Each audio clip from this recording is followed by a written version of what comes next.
Taib, bismillahirrahmanirrahim. Assalamualaikum warahmatullahi wabarakatuh. Alhamdulillah rabbil alamin. Wabihi nasta'in ala umuri dunya waddin.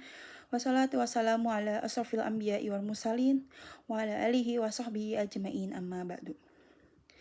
Yang pertama-tama, marilah kita panjatkan puja dan puji syukur kehadirat Allah Subhanahu wa Ta'ala yang telah menciptakan jagat alam raya ini dan menciptakan makhluk di muka bumi ini.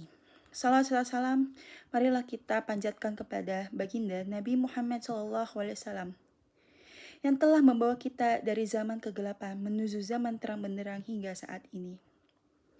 Baik, di sini saya akan menyampaikan beberapa pidato. Yang pertama adalah tentang berbakti kepada kedua orang tua. Yang kedua adalah tentang kemunafikan.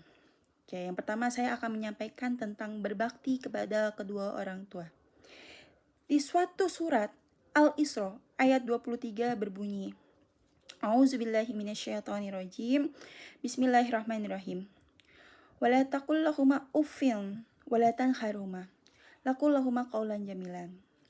Yang artinya adalah, janganlah kamu berkata kepada kedua orang tuamu, niscaya kamu akan masuk neraka.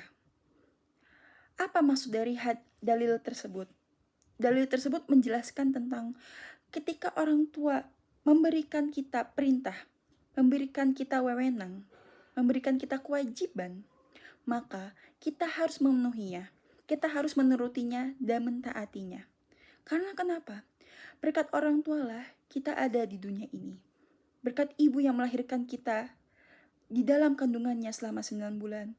Dan berkat seorang ayah yang menghadirkan benih menjadi manusia yang seutuhnya. Lalu, apa efek dari kita tidak mentaati orang tua? Yang pertama, ridallahu wa ridho walidain. Yang artinya, ridho Allah itu letaknya di ridho orang tua. Nah, ketika kita meminta restu dari orang tua, maka Allah akan merestuinya, maka Allah akan meridhoinya. Begitupun dengan sebaliknya.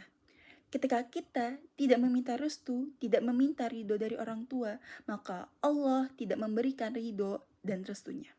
Maka kita gak boleh marah kepada Allah. Mengapa? Karena kita melangkahi orang tua.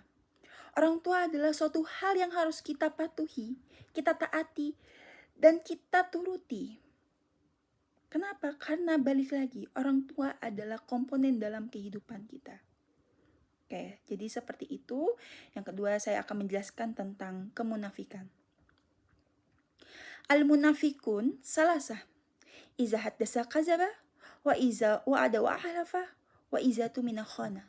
Apa itu kemunafikan? Munafik. Ketika kita mempercayai seseorang mempercayai kita, maka kita mengingkarinya. Contohnya, saya mempercayai teman saya, namun teman saya ternyata bohong. Nah, berarti dia adalah melakukan keingkaran. Lalu, ketika kita berbicara, namun sebaliknya, kita membohonginya, berarti kita sudah berbohong. Dan berbohong itu adalah suatu dosa yang besar. Kenapa? Karena lisan kita akan bertanggung jawab ketika di akhirat. Ketika kita dihisap, ketika kita ditanya sama Allah, apa yang selama di dunia ini kita ucapkan? Nah, lidah tidak bisa berkata. Yang berkata adalah anggota tubuh kita. Karena anggota tubuh kita tidak bisa munafik, tidak bisa berbohong kepada Allah. Mungkin sekian itu saja pidato yang saya sampaikan. Kurang lebih mohon maaf. Wabillahi taufiq wa hidayah.